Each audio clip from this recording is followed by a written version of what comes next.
ఇసుక మాఫియా ఇసుక తోడకపోవాలి అని వచ్చి రాత్రిపూట 2 గంటలకి ఎంత ఘోరంగా అంత మంచి కాంక్రీట్ వేసిన కాంట్రాక్టర్ శ్రీనివాస్ రెడ్డి ఆ రోజు 1 మీటర్ వరకు మిషన్ 200 ఇటాచీ తీసుకొచ్చి, చిన్న మిషన్ కాదు, 200 మీటర్ ఇటాచీ తీసుకొచ్చి 1 మీటర్ వరకు కాంక్రీట్ లో కొట్టి దాన్ని పగలగొట్టే ప్రయత్నం చేస్తే ఆ సౌండ్ విని మొగులయ్య అనే రైతు మొగులయ్య అనే రైతు ముసలాయన అర్ధరాత్రి పూట ఈయన గుడిసె గానే ఉంటది పొలంలో, ఒడ్లకాడ వండుకున్నాడు.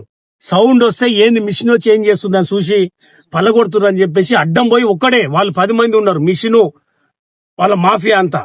అయినా కూడా ధైర్యంగా పోయి ఇవాళ ఆయన పోయి వచ్చి కలబడి పరిగెత్తి రాళ్ళ ఉరుకుతే కింద పడి కాళ్ళు రక్తాలు గారినాయి. ఒక రైతు ఇవాళ ముందందుకే ఇవాళ చెక్ డ్యామ్ మిగిలింది. ఇలా కేసీఆర్ కట్టించిండు కానీ ఇవాళ నిజంగా మొగలాయను ప్రత్యేకంగా నేను అందరం అభినందిస్తున్నాం, రైతులందరం కూడా, ప్రజలందరూ కూడా. ఎందుకంటే రాత్రి 2 గంటల టైంలో అంతమంది ఇటాచి తీసుకొని వస్తే కూడా ధైర్యంగా ఈ ముసలాయన కూడా పోయి అడ్డుకున్నాడంటే చాలా గ్రేట్. అది ఆయన పోయి పరిగెత్తిస్తే ఆ మిషన్ తీసుకొని అట్లే రాత్రి 2 గంటలకు తీసుకొని పోయారు.